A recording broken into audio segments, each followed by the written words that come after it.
our Star Wars show, has been canceled.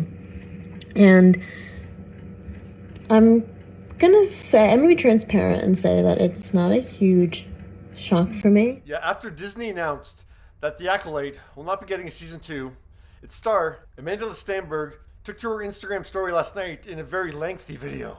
Oh, it's like 9 minutes long. Where she says she saw this coming from a galaxy far, far away. Of course, I live in the bubble of my own reality, but for those who aren't aware, there has been a rampage of vitriol that we have faced since the show was even announced, when it was still just a concept and when no one had even seen it.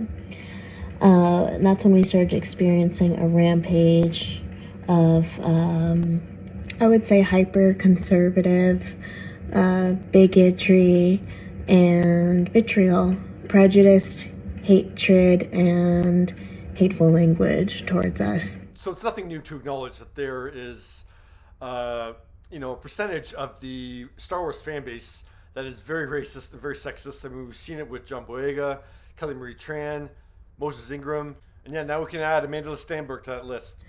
But I think that in a particular sect of people, it manifests as a lot of fear for what is changing and a lot of hatred for anything that is other. And that's very true. But reality is, I mean, we don't know the actual viewership numbers, but if The Acolyte was getting fantastic ratings, it wouldn't have been canceled. Like, a project can still very much succeed alongside some very vocal, sabotagers. Black Panther was review bombed on IMDb like The Acolyte was. It's the highest grossing Marvel movie outside the Avengers films. The way that these events have unfolded is also due to the hyper-divisiveness of the time that we live in, that is driven, I would say at this point, by echo chambers of thought and algorithms that reinforce our biases. Ahsoka had good viewership numbers, and the second season is in development. I definitely didn't notice any rampant sexism towards Rogue One. Yeah, so I don't think you can really say that, sexism got the show canceled. But hey, the people that liked the show enjoyed it. I just have to say it has been an incredible honor and dream for me to be in this universe.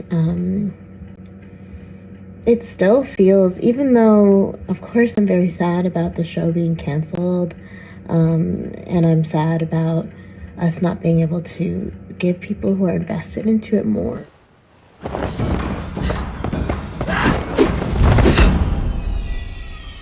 Feel a lot of levity and joy around the fact that I got to experience it, and that people loved it, and that people were so responsive.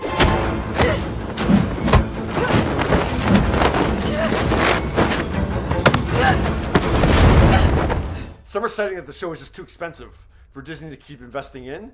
And I would go along with that. And yeah, it's hard to justify that kind of cost for a TV series. And yeah, across the board, the studios and streaming services are having to cut shows and in-house productions because, yeah, they're all losing money.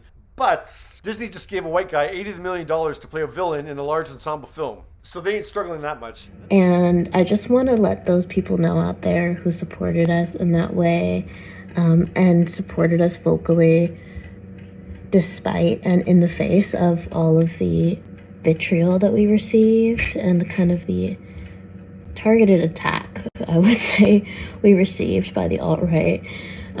Just that you were deeply loved and appreciated. Yeah, that's the one thing I'll say about this. Like, Disney these days, I mean, the optics are not good of what they've been doing. So to cancel this series too, the message seems to be going out from them is like, okay, we're done with diversity. Let's go back to straight white guys as the leads. No. But yeah, what do you think of The Acolyte getting canceled? At the end of the day, I also just want to thank everybody who watched it. Thank you for being so loving and supportive and excited and nerdy and awesome, and